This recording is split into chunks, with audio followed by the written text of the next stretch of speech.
সারা বিশ্বে যে শিল্পোন্নত হয়ে গেছে, সেই শিল্পোন্নত রাষ্ট্রে আমাদের যদি ওই পৌঁছাইতে হয়, সেই ক্ষেত্রে আমাদের বিজ্ঞান ভিত্তিক শিক্ষা ব্যবস্থা অবশ্যই গুরুত্বপূর্ণ।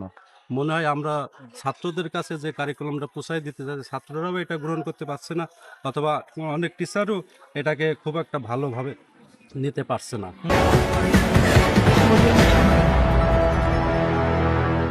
একজন মানুষকে প্রকৃতপক্ষে জ্ঞানে অর্জন যদি করতে হয়, সেক্ষেত্রে প্রকৃত শিক্ষার কোনো বিকল্প নাই। আমাদের দেশে বর্তমান যে কারিকুলাম শিক্ষা ব্যবস্থা চালু আছে, সেই শিক্ষা নিয়ে চলছে ব্যাপক পরিমাণ আলোচনা সমালোচনা। বিশেষ করে যারা শিক্ষা দান করবে, সেই শিক্ষকরাই কিন্তু এই কারিকুলাম নিয়ে কিন্তু তাদেরকে প্রশ্ন উঠে আসছে। এখন প্রশ্ন হলো, যারা এই শিক্ষা দান করবে শিক্ষার্থীদের নিয়ে, সেই শিক্ষক এবং শিক্ষার্থীরা এই যে বুঝি এবং বোঝার যে বিষয়টা, সেটা কতটুকুই বা গ্রহণযোগ্য, সেটা কিন্তু প্রশ্ন রীতিমতন উঠে আসছে। প্রিয় দর্শক, এই যে কারিকুলাম শিক্ষা এবং বর্তমান যারা সরকার পরিচালনা করছে, বিশেষ করে অন্তর্বর্তীকালীন সরকার, এই সরকার থেকে একটা নীতিগত সিদ্ধান্ত এখনো চূড়ান্তভাবে গ্রহণ করা হয়নি। তারপরেও তারা সিদ্ধান্ত নিয়েছে যে এই কারিকুলাম শিক্ষাটা পরিবর্তন হওয়া খুবই জরুরি। প্রিয় দর্শক, আমি এই কারিকুলাম শিক্ষা এবং এই যে বর্তমান যে শিক্ষা ব্যবস্থাটা যেটা চালু আছে, এবং আসলে এই পরিবর্তনটা আসলে কেমন হলে এই শিক্ষা এবং একজন প্রকৃতপক্ষে মেধা যাচাই হবে বলে মনে হয়, সে বিষয়টা নেই আমার পাশে দুইজন শিক্ষককে আমরা কিন্তু দাঁড় করিয়েছি এবং পেয়েছি, এবং তাদের কাছ থেকেই এই প্রকৃত শিক্ষার বিষয়টা নিয়ে আমি একটু জানার জন্য চেষ্টা করব, এবং আপনাদেরকে সেটা একটু শোনানোর জন্য আমি চেষ্টা করব। প্রথমে একটু স্যারের নাম জানতে চাই, আপনার নাম। আমি মোহাম্মদ জিয়াউল হক, তোষা কেন্দ্রনাথ মাধ্যমিক বিদ্যালয়ের ভারপ্রাপ্ত প্রধান শিক্ষক। আমি দীর্ঘ ২১ বছরের শিক্ষকতা পেশায় নিয়োজিত আছি। যে আপনি তো জানেন যে কারিকুলামে একটা শিক্ষা ব্যবস্থা আপনার চালু ছিল, এবং এই শিক্ষা ব্যবস্থাটা যেটা আপনার দ্বারাও আর কি ভিতরে আসলে সমালোচনা ছিল আর কি, এবং বর্তমান কিন্তু শিক্ষা পরিবর্তনের কথা আসছে। তা আপনার মাধ্যমে আমি জানতে চাচ্ছি, আসলে কেমন শিক্ষা পরিবর্তন হলে আসলে একজন প্রকৃতপক্ষেই শিক্ষার্থী মেধা তার যাচাই হবে এবং প্রকৃত মানুষ হিসেবে সে আসলে গড়ে উঠতে পারে বলে আপনি মনে করেন?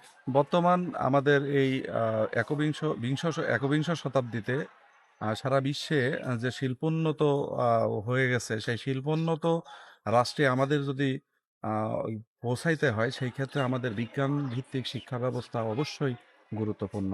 বিজ্ঞান ভিত্তিক শিক্ষা ব্যবস্থায় এই যে ২০২১ কারিকুলাম ছিল, এইটার ভিতরে এই ধরনের কোনো আহ, ছিল না যে আমার একজন শিক্ষার্থী এখান থেকে গড়ে উঠবে এবং পরবর্তী বিশ্বকে নেতৃত্ব দিবে।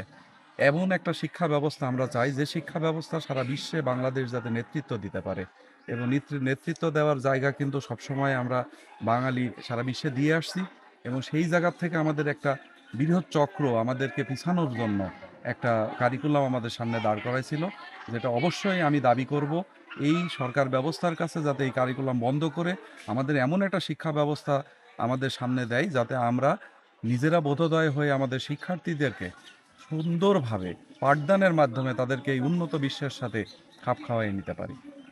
তো যেহেতু আপনাদের দীর্ঘ অভিজ্ঞতাই, আপনি যেহেতু অনেক শিক্ষার্থীর সাথে আপনি পাঠদান করেন এবং প্রতিনিয়ত, এবং সেক্ষেত্রে আপনারাই ভালো আসলে বিষয়টা বলতে পারবেন।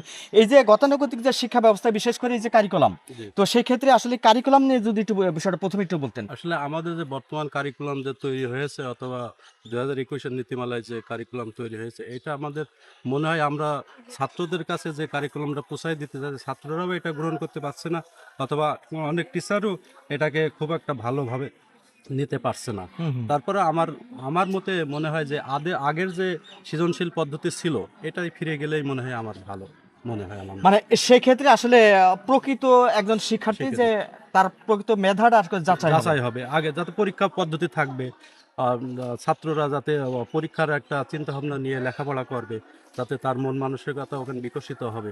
এই ধরনের পদ্ধতি, আগের যে পদ্ধতি ছিল, এটা আসলেই আমার মতামত।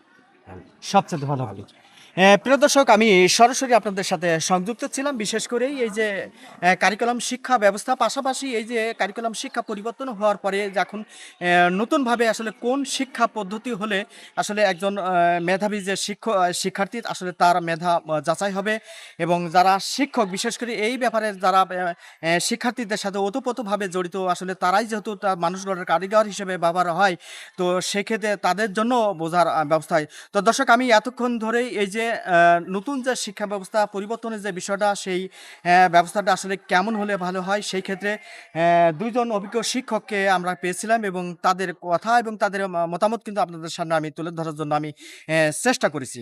ধন্যবাদ সবাইকে।